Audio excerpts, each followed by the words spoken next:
Hey, 4C Divers! It is June 1st, 2023, and we're coming to you live, Facebook Live.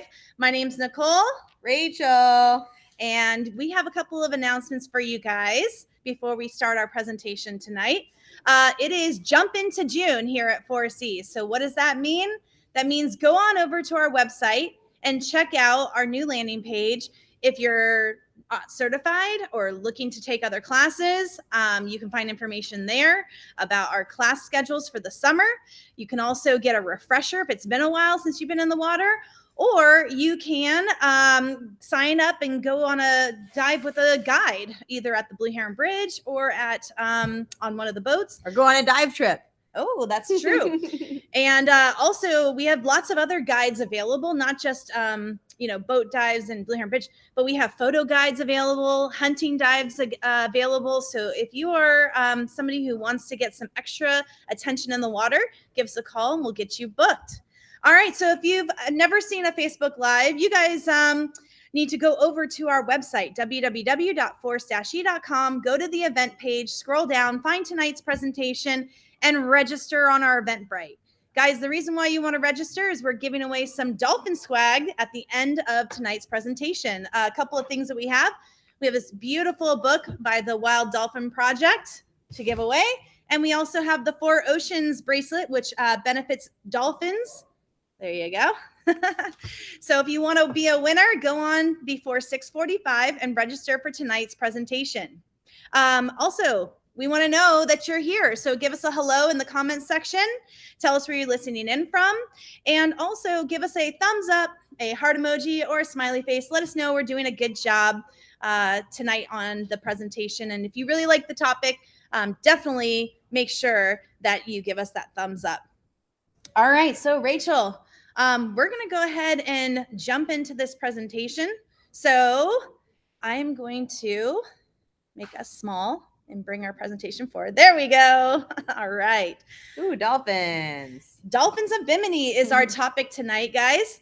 And the reason why we're bringing this to light is because we have some trips planned to go see these dolphins. So stay tuned. We are going to have that part in the presentation. But first, we're going to talk about the biology and some of the facts and cool things about the dolphins of Bimini. So let me go ahead and start with, a lot of people know me as the social media girl here in South Florida for 4C for the last 12 years. But before I came over, I used to live in San Diego, and I used to train the dolphins for the U.S. Navy Marine Mammal Program. Not all of them, but a few of them. That was eons ago, as you can see in this picture. I'm in my 20s.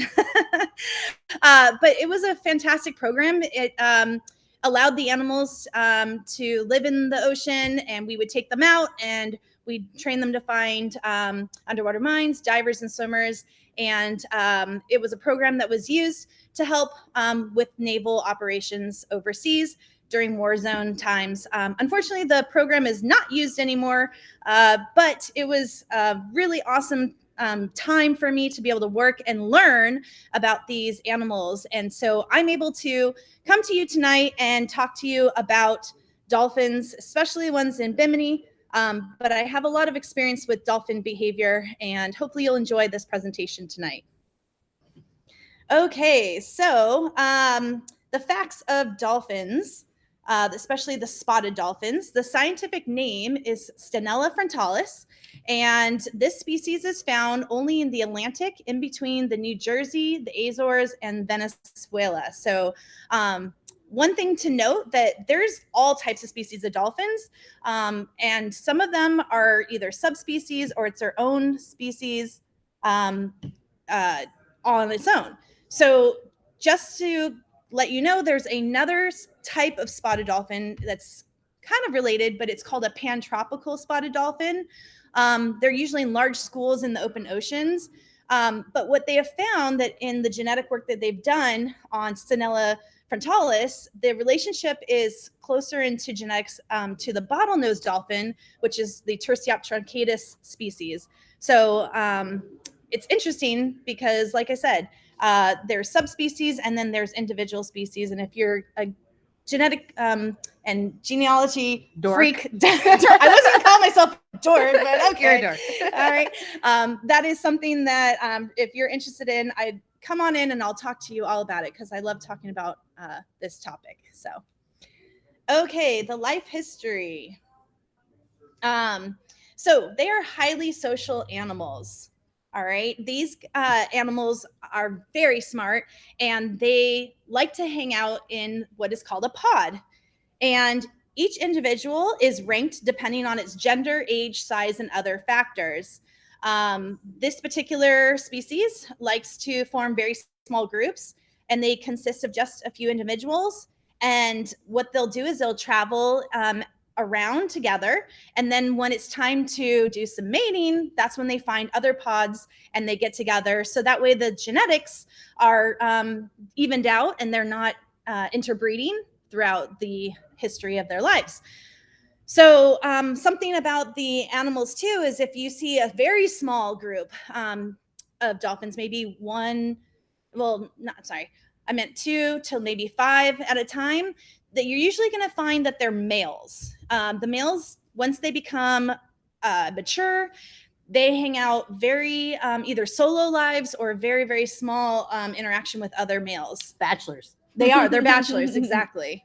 So that's one thing to note if you only see a small, but if you see a larger group, it's usually a pod with a bunch of females that usually have your matriarch, which is usually your granny of the group. You also have other females that maybe haven't had a baby yet, but they can help the moms by babysitting each other's babies. And so that's why they travel around in big groups. So it's very cool to see. And we're going to have some videos of what it looks like to see these guys in groups. Okay. So this is taken off of Bimini. Actually, this is Rachel's videos. Look at this little guy hanging out with us. He is so cool. And they're very inquisitive. So when you are seeing them in the wild, they do want to see what you're up to. So as you can see, they're cruising nice and slow and kind of giving you a little eyeball there. Very playful, very curious, smart animals. All right. And check it out. You see how it's nice and shallow there? We're going to talk about where they kind of hang out when you find them in the wild in a little bit. Just beautiful creatures. Okay, so let's talk a little bit about how their mating system works. One male will mate with a number of females to produce offspring. So you might notice, again, that you have a big group of females hanging out with each other, and then 1 or 2 males will come in and they'll only be together for that mating period, and then they separate and go their own ways. The males don't really like to hang out with the females during any other time periods. So they're kind of like I said, on their own, bachelors. They ain't paying child support. Yeah, that's right. So they mate throughout the year, and their gestation periods last from anywhere from 11 to 12 months, and they yield a single baby. It's very, very rare. I don't even know if it's documented if there's twins, and if there are, it's usually ones does not survive. The female usually gives birth within the interval of 1 to 5 years, an average of every 3 years. So that's why it's really important for us to study these animals and like figure out what their life cycles are, because if you're only producing babies every few years, every 3 years, obviously your population does not grow as fast as if you were producing one once a year. The calf is nursed by its mother from anywhere from 1 to 5 years, and they become reproductively mature and start breeding between 8 and 15 years of age. So what do the calves do after they stop nursing from their mother? Most likely they're staying with that pod. And they are staying with them to learn life behaviors like hunting and echolocation and just the life skills that they're going to need to become a reproductively mature animal. Once they become that mature, they move off, and the females usually stay together. And like I said, the males go off on their own. So, what do the calves look like when they're born? This is a great photo showing it looks like you're looking at a bottlenose dolphin with a spotted dolphin, but really that is that dolphin's calf. So they start off gray. All right. And after time, usually about after 3 years, they begin to develop the speckles that you're seeing on the adult dolphin in this picture. They don't always become speckled. They can stay a little bit more gray in the color. But this particular species tends to have that speckle pattern. And it's really cool because over time, the Wild Dolphin Project has been monitoring these animals since 1984, and they can do photo IDs on these animals to see what animals are still together, which ones are thriving, which ones are hanging out together in pods. And there's some other things that you can use for photo ID as well. So I'm going to go ahead and of course, this is going to be hard for me to click out of this. Oh, goodness. Oh, sorry, everybody. This is what happens when technology doesn't go your way. There we are. Okay, so what I was talking about is, you see these pictures from the book? These are different identification markers. So things on their tail flukes, like little nicks or little gashes, they can use that for photo ID, and also on their dorsals. See this picture here? They can also photo ID. So if they can't get in the water, but if you can get a photo of them flipping their tail up and you can get that photo, or if they're coming in and doing their, coming up for a breath, you can get that dorsal photo, and that will help you get that photo for an ID. So that is one way to identify the dolphins. And actually, they've got really great information about which ones hang out with each other. And a lot of times they can figure out which ones are going to hang out with each other for a certain part of the season and which ones go off and do their other thing. So it's really cool to see what type of dynamic the animals have in their behaviors. This is also true with other species of dolphins. Bottlenose dolphins, the Orcinus orca is also that way, also known as killer whale, in case you guys see, I geek out with all these terminology names. Sorry. Citizen dork. So they've got population studies on orcas where they can ID them by their dorsals and their tail flukes. And it's just really cool. And actually, they've been able to figure out with echolocation and sounds how to ID the animals that way as well. It was something that I studied when I was in school. And so I was pretty impressed with the fact that these animals can make really cool signature whistles that go to their particular call sign. So just like you have a first name and a last name, but your family member, maybe your mom or your dad, they also have the same last name as you. Well, it might be that they do, the first part is always different because it's like their first name. And then the last part always sounds the same because at the end, that is technically their pod call. It's very cool. Yeah. So, and the only way they've been able to figure that out is through lots of echolocation studies, but also at marine aquariums where animals are held for observation, and they've been able to put microphones in and they figure out the whistles and clicks of these animals that way. So cool. All right, let me see if I can get back onto our PowerPoint because I all of a sudden just, okay. Let's go back. Oh gosh. Oh, you guys, I love technology when you're trying to present as well. Yay. Okay, hold on. Let's try this again. All right. Screen share. Oh my gosh. Okay, here we go.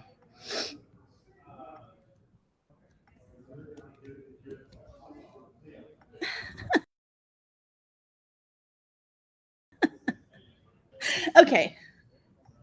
All right, we're back live. Sorry, everybody.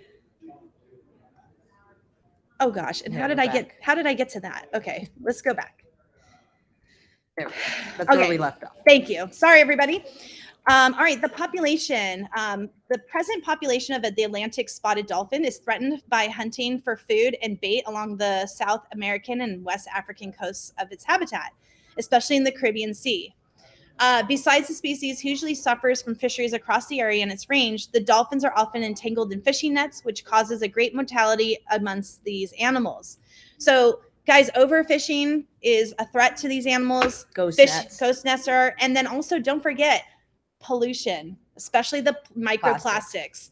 A lot of these animals are eating fish that have already absorbed that microplastic, so then they receive it that way, or they're mistaking it while they're swimming and they're trying to eat plastics that are not going to be able to be digestible. So sad.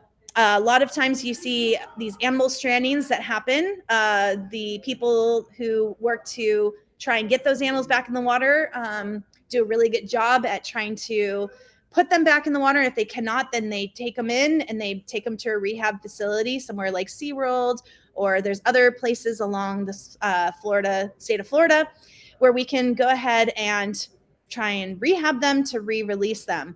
A lot of times what they do is they scope their stomachs to see what's in there, and a lot of times there's plastic, so they try to clear that out before they release them. But again, sometimes the animals don't make it, and when they do the autopsies, majority of them do have plastics in their stomachs. So Very unfortunate. Yep, it is something that we need to be mindful of. The current Atlantic spotted dolphins classification with the red list is actually least concern. So what does that mean? It means there's enough animals that they're not putting them on the endangered species list. Now, there are other species of dolphins who do have an endangered species listing, but this particular species is not. We don't necessarily have a problem here in the state of Florida or in the neighboring islands in the Caribbean as well, or the Bahamas. We don't really have the populations that are being fished for their meat like they are over in the Japanese waters of Taiji. If you've ever seen any of those documentaries, it's very disheartening to see. And you know, it's something that we need to be aware of so that it doesn't happen in our waters. But our dolphins here are all protected. There's actually a Marine Mammal Protection Act in this U.S. It was enacted in 1972, where it protects from killing animals for human consumption. And there's some other parts of the laws too that we'll talk about later. Also over in the Bahamas, they're not necessarily over there using these animals for human consumption. So they pretty much get left alone there. The only time that, an animal like this will get taken for human consumption is if it's a tribe that depends on that animal. But there's not that many tribes in the Caribbean islands that are really trying to do that. These animals, like I said, the range is pretty much from the New Jersey all the way to Venezuela. So they're not really endangered because of hunting of the animal themselves. So it's more trash and pollution. Absolutely. Yep. Okay, so how do they communicate? Well, these particular animals have a unique communication system where they interact through cries, whistles, and various high-pitched calls. It was what I was talking about earlier, how they have signature whistles for each other, so they can talk to each other and say, hey, who's over here? Let's go do what we need to do as far as hunting. Who's in? They can also communicate with their babies that way. The babies don't really have their calls honed in the first year of their life. It takes them time to be able to learn dolphin language. And there is a very, very cool dolphin language that has been studied. And if you want to learn more about that, there's these great books and resources about how people have studied how these animals really communicate and how certain things will be used during things like mating and hunting, and even just during sleep.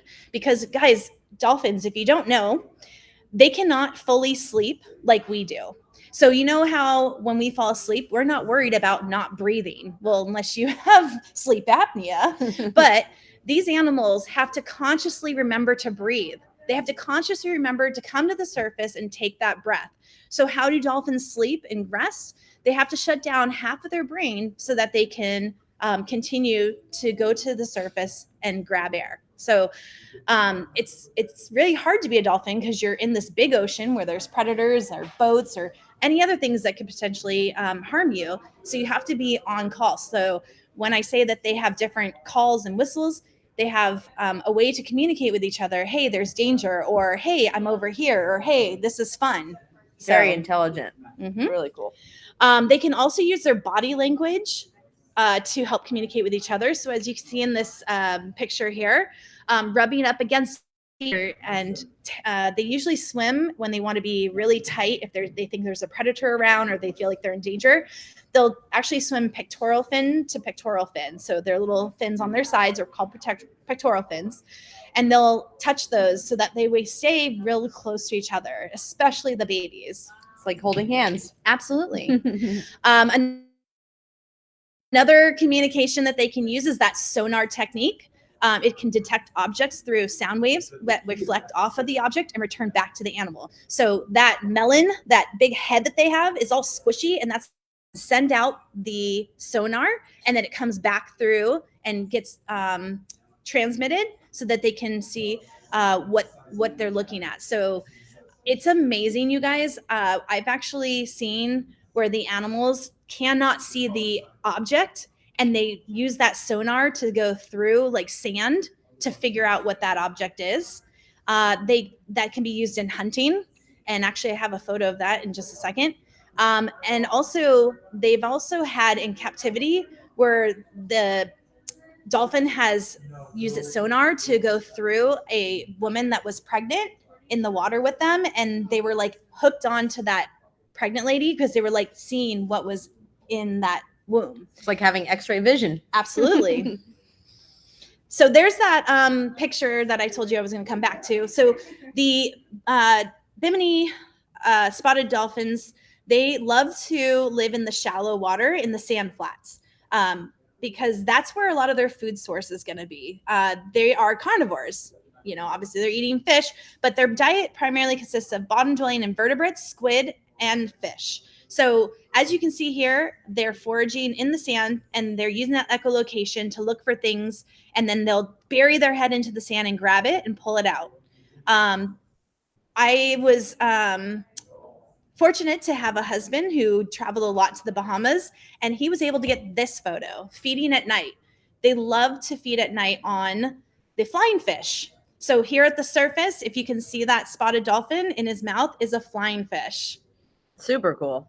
So they're very, very fast, and they can really catch these animals to feed on quickly, even if it's at night, because they've got that echolocation. They hunt in groups. They can use each other to take bait balls and corral the bait of fish, and then take turns to go through it and feed. So behaviors, the bottlenose dolphin versus the spotted dolphin. So I've had a lot more interaction with bottlenose dolphins, being that I used to train those animals. And so what I have noticed, there is a difference between the two. If you've ever been out the coastline here and you've seen the bottlenose dolphins swimming while you're going out the inlet or coming back in the inlet, have you ever noticed that bottlenose dolphins don't tend to stay with the boat as much as a spotted dolphin does? Very cautious. They are very cautious. Bottlenose dolphins, they're not very friendly, meaning that they don't really want to bow ride, or they don't want to, hang out in the water with you if you're in the water. They're very, I'm kind of cautious and I'm aloof and I don't want you to see me. So if you are in the water and you're diving and you hear these whistles and clicks and you get to see, it's usually going to be the spotted dolphins that come by. They're very inquisitive. They're definitely coming over to see what you're up to. And it's usually just a passerby because, again, animals are going to be cautious of humans. They don't know what you are, but they're definitely interested in what you're up to underwater, especially when you have scuba tanks on. I'd be weirded out too if I saw us underwater. All right. So talking about being in the water with them, can you swim with them? Well, like I said, the Marine Mammal Protection Act of 1972 in the US says no. So not only does that act protect them from being collected for aquariums or for human consumption, it also protects them when they're wild in the ocean off of US waters. So you cannot take your boat out if you see a pod of dolphins and jump in and swim with them. The only way that you are allowed to interact with them in US waters is if they swim up to you. But in the Bahamas, they do not have this protection act. And so you are able to snorkel with the wild dolphins, especially the spotted dolphins, because that's the ones that you're going to see over in the Bahamas. And guess what, guys? They're super friendly. So I'm going to go ahead and play this video, and Rachel's going to talk about what it's like to swim with the dolphins over in Bimini and the do's and don'ts of your behaviors that you have with them. Hey guys, so this was a trip back in 2018. I have done about 10 Bimini Dolphin trips, and each time had a really amazing experience. You can see that in this video, we're kind of just hanging out on the surface, and the dolphins come up to you. So if you don't know what passive interaction is when the animal, it's pretty much all up to the animal, the type of interaction that you're going to have, whether they come up to you, they swim around, they check you out, but there really isn't much chasing or trying to grab. You want to make this a really fun experience for the dolphin as well as yourself, and nobody likes to harass wildlife. So it is really humbling experience when a pod of dolphins comes up to you, and these Atlantic spotted dolphins are super friendly, super curious. As long as you act appropriately, no one's trying to reach out and grab them or swim with them or try to harass them, but generally they will come up to you and give you a little check out and see how you're doing, and it's really a amazing experience to have. So I can't wait to do it with you guys.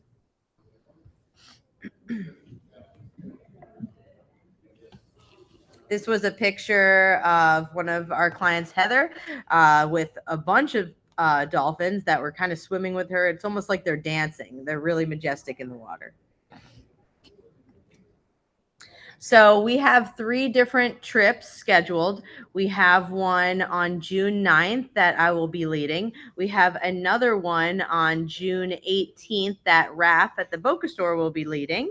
And then we have one more July 9th that John Reichert, that teaches a lot up in the Riviera Store, that he will be leading. So if you would like to sign up for any of these trips, you can either go on the website and sign up, or you could call us any of the 4C locations, or you could go physically into any of the stores and sign up. And I can tell you from personal experience, it's one of my favorite trips to do, and it's really a great time. So our day trips, we have itineraries, starts out early in the morning, similar to the Hammerhead trips that we do in the wintertime. In the morning, we leave out of Port Everglades on the Balearia Caribbean ferry. It's a 2-hour about ferry ride. And there is a carry-on luggage size bag you'll be taking, so you don't have to check a bag because you won't have any scuba equipment. All of the taxes, fees, and all that's included in our cost. The Wild Dolphin Expedition, we take a taxi over to Bimini Scuba Center. You have to be able to swim, but you don't have to be certified. So this is kind of a free diving, snorkeling experience. The only thing that's not included, food and drinks and parking at Port Everglades, maybe tipping. And if you do bring a large bag, but you usually don't need it because all you're bringing is mask, fins, and snorkel. So yeah, our itinerary will start early in the morning. We will get there, and the ferry leaves at 9 a.m. So you usually get there at 7, probably arrive around 11. We will go to Bimini Scuba Center, and we will be in the water for a few hours with them.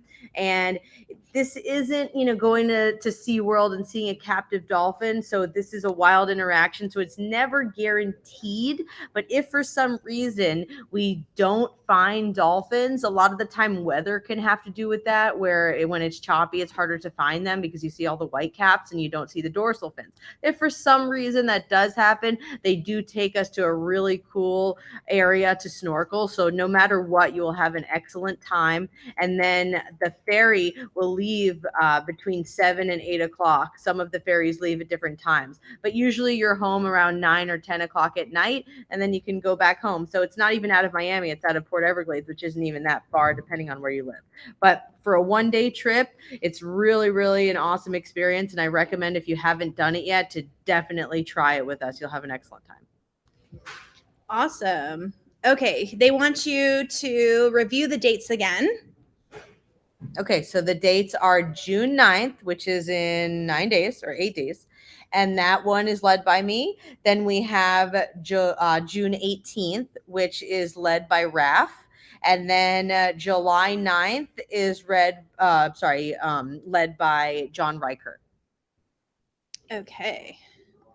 All right. And the reason why we're only doing 3 trips, well, because we want to see how popular this is. I think currently, what's your count on? So I have about 9 or 10 people for the first trip, and I do have space. So if we fill up, a lot of trips, then maybe we'll make another one, just like we did with the Hammerhead trip in the wintertime. Ended up being super popular. So if for some reason, we want and we have a lot of need for it, then we will make more trips.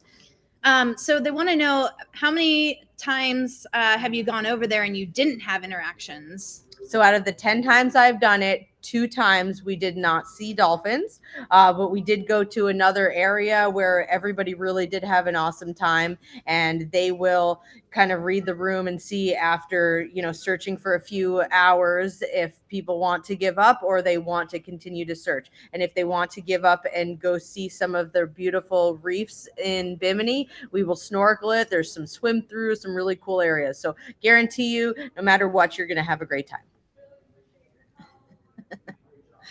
Sorry, guys, I'm just trying to figure out how to work this thing again.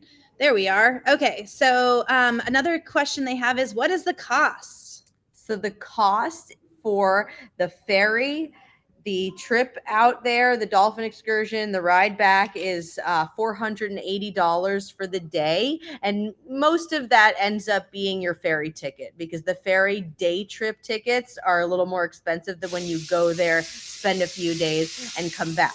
There is a want for a few people that if you'd like to spend a few days there, you can still do it. You can sign up for our trip. Excuse me. The cost of the ferry is a little bit different when you get kind of 2 one-way tickets instead of a round trip ticket, but I can arrange that for you if it's something that you're interested in. Okay.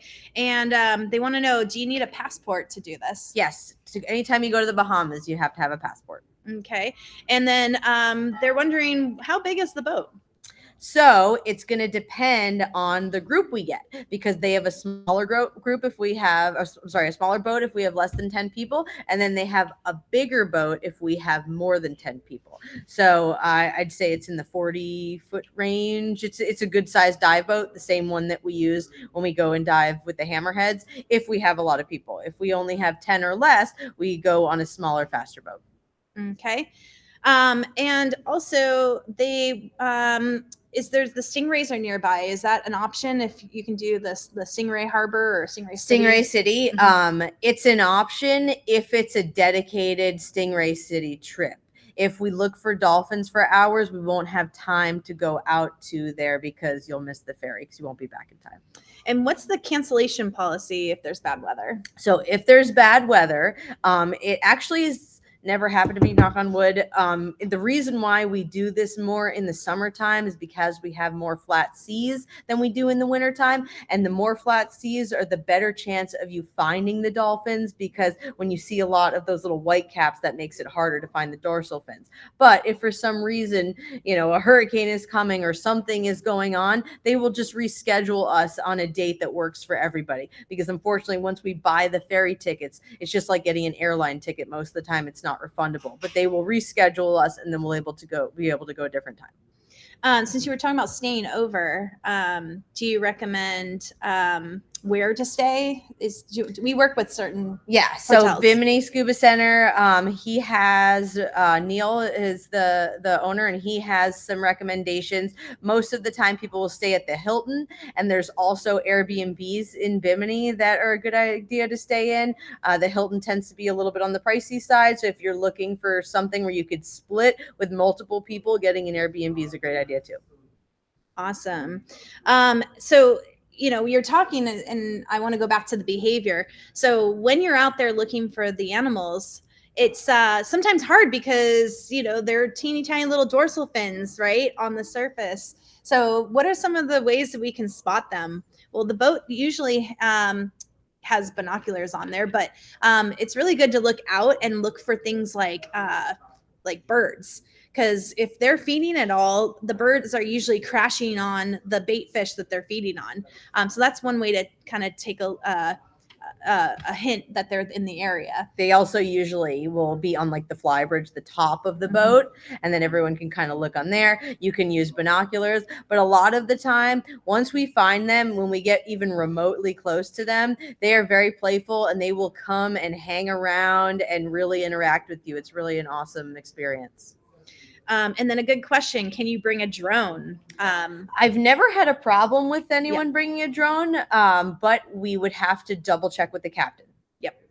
And also, got to make sure that you know how to fly it, because we're not responsible if it flies and gets into the water or a dolphin takes it. Yes, absolutely. I mean, I don't think I'd ever seen one jump up and grab one, but you never know. We don't know how playful they can actually get. And so the reason why we do this on snorkel, guys, is because if you did it on scuba, it'd actually be really hard to do, because these animals move. They don't just like stay and just go around you in circles. They're moving. So you got to move with them. So the best way to interact with them is to do it via snorkel. And the reason why is because when it's time to get in the water, they're going to drop you in. You want to go nice and slow, get into the water. And that way you don't spook the animals away. Yep, and nice then and quiet, just like with manatees. Absolutely. And then once you're in the water, you're gonna have to book it with them, because they're not gonna stay still, especially if they're being playful. My husband, when he used to work over there, he used to take like a handkerchief or like a little scarf, and he would take it into the water and they would play with the animals. Wow, that's so cool. Yeah. So if you throw this in the water, they'll come over and they'll grab it with their pectoral and stick it underneath, or sometimes they'll use it on their rostrum, which is their nose. We've also done seaweed game. Have you heard of that? Mm-hmm. You can play with the seaweed with them, and they'll loop it on their tail sometimes, and it's just such a fun interaction if they're willing to do that with you. But if they're in like sleep mode, you're definitely going to get them. You're going to be able to get in the water with them, but if they want to like be left alone, they'll dive. And so that's another reason why, because you don't want to go up and down in the water column fast if you're on scuba. Right. So that's why you want to be in on your free dive or your snorkel mode, so that way you can interact with them. Yeah, dolphins are very smart. They will let you know if something is not okay, because they're not going to tolerate any kind of behavior that they don't love. And most of the time, when you kind of hang out like a dolphin and just kind of be passive in the water, you'll have the best interactions. And guys, always, always, always use caution. Do not try and grab on the dolphins, especially if they're babies. Their moms are going to turn around and bite you. I will tell you this. Dolphins, they can be little brats. They have nice conical shaped teeth, and they are sharp. And so you do not want to be stuck in the Bahamas with a dolphin bite. Okay. So just do me a favor. Don't reach out and touch these animals. Respect the locals. Respect the locals. We don't want to have an emergency while on board. And if the dolphins are found, we'll stay out there until we have to come back to the dock. Yeah. So it really just depends on the pod. A lot of the time you will have a pod that's really playful and wants to stay with you. And sometimes what they'll do is they'll tether a line on the boat. And if the dolphins are coming in and then they're flying around and they're coming back, and they will actually drive the boat, and you'll hang on to the line and they'll follow them. And then if they keep coming in and interacting, you can have a really long experience. Sometimes they will swim away and they'll let you know when they're not in a playful mood. And then we'll get back on the boat and look for another pod that actually wants to play, because, we don't want to harass any kind of animals. We want them to have a great experience. And Rick, you actually make a good point. If you want to come and do this, start working out, because you're going to need your stamina. These things can move. If you guys have ever done the snorkel with the whale sharks down in Mexico, it's very similar. Yep, they don't look like they're moving fast, but they move. So you want to make sure that you can keep up with them. And obviously taking photos is absolutely okay. Recommend it. Absolutely. One thing that I would recommend is to try and make, especially if you have a big camera. I know, Joe, you shoot with a really big DSLR. Try and tone it down by using no strobes and using just ambient light for photos. They're so shallow. You can get some of these photos without using strobes. Strobes are not prohibited, but obviously the clicking away could potentially make the the animal's scared and not want to come around you. Especially a lot of strobes give off electromagnetic pulses, and so that might scare them, or they might be inquisitive and come over and potentially bite them. Just saying. Or take your camera away. Nobody wants that. Yeah. You're not catching a dolphin. Obviously the smaller cameras are great. GoPros, even like the iPhone cases for your underwater iPhone cases. I know where you can get one of those. Oh, I do too, here at 4C. I just got one because I was tired of pushing around my big camera. So yes, but it's super clear water and the strobes can be really bulky. So trying to push that and keep up with them is sometimes hard. So if you can take that hardware off and just use the camera, you're going to get some magnificent photos. And sometimes you can even get those cool sunbursts. So if you dive down and get like that sunburst photo with the dolphin and silhouette it, oh, amazing. Amazing. By the way, Rachel and myself are both photo pros for 4C. So if you want any recommendations on getting some cool photos, you can always come in and talk to Rachel here at the Boynton store. And if you're on the trip with her on the June 9th trip, she can also help you with any of your photo ideas. Yeah, I can give you some pointers and we can go over everything. Also, some people like to put the GoPros on sticks. While it's not outlawed, but just be aware that doesn't mean that's an extra hand so you can reach out and tap the dolphin or get like right in their face. Remember, these dolphins are inquisitive, so they are going to come up, and I'm not responsible for anybody getting their camera taken, okay? So just be aware. You're going to see online a bunch of dolphin selfies. Yes. With the people in the background swimming to try to find their cameras. Speaking of photos and video, we just wanted to shout out a big thank you to Enrique Germillo, Matt Heath, you, and also Mark Casarin. Thank you for letting us use your photos and videos for this presentation.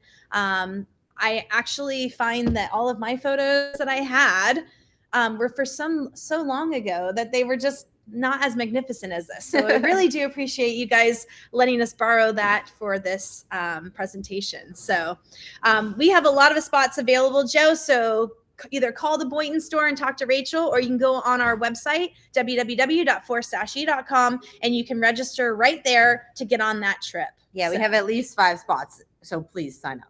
Absolutely. Okay, guys. So like I said, here's our website, and this is our event page. But if you go into Dive Travel, I love that tab. Ooh, there's that Bimini trip right here. It tells you what the package starts at and what you get. And then for more info, you just click into here and add to the cart from the drop-down menu, which one you want to go on. And then boom, add it to your cart and pay. And then Rachel will send you more information about the trip, what to pack, what to expect. We'll have a pre-trip meeting the week of as well. Yep. Also, just because we're here on the travel page, if you guys don't know, we have lots of trips available on our travel page. So check that out as well. Okay, so we said we're going to give away some dolphin swag. So here's everyone's names. All right, so the first person is going to get the 4 Oceans bracelet, dolphin bracelet. So Pete Zambini Pete is our winner. Pete, you're a winner. So we will email you and we will ask you where you want to pick that up from. He comes to Boynton. Oh, he comes to Boynton. Okay, well, this one will be waiting for you. You should come with your son and join us on the trip. Yay. So if you're watching, give us a thumbs up that you won. Okay, and then I said we're going to give away the Wild Dolphin Project book. We actually have 2 of those to give away. So I'm going to go ahead and pick a name. And the winner is Ben Rays. If you're watching, give us a thumbs up. And I got one more to give away. This is a really cool book, guys. I was just scrolling through it. It's really, really cool. I actually gave one to Rachel so she can take it on the trip. Oh, Susan Collins. She's coming to the Philippines with us. Woo! So Susan, you are a winner as well. Yay. So give us a thumbs up that you're excited to be the winner tonight. And again, guys, if you want more information about this trip, go to our website or come in and talk to Rachel here at our Boynton store. And we'll get you to the Bahamas, to Bimini, to go play with dolphins. And all over the world. Oh, well, yes. Come on our trips. Rachel wants you to come all over the world with her, but I purposely want you to come out and see these dolphins this summer. That too. Okay. And guys, That's it. Thank you for tuning in, and we'll see you later. Bye. Bye.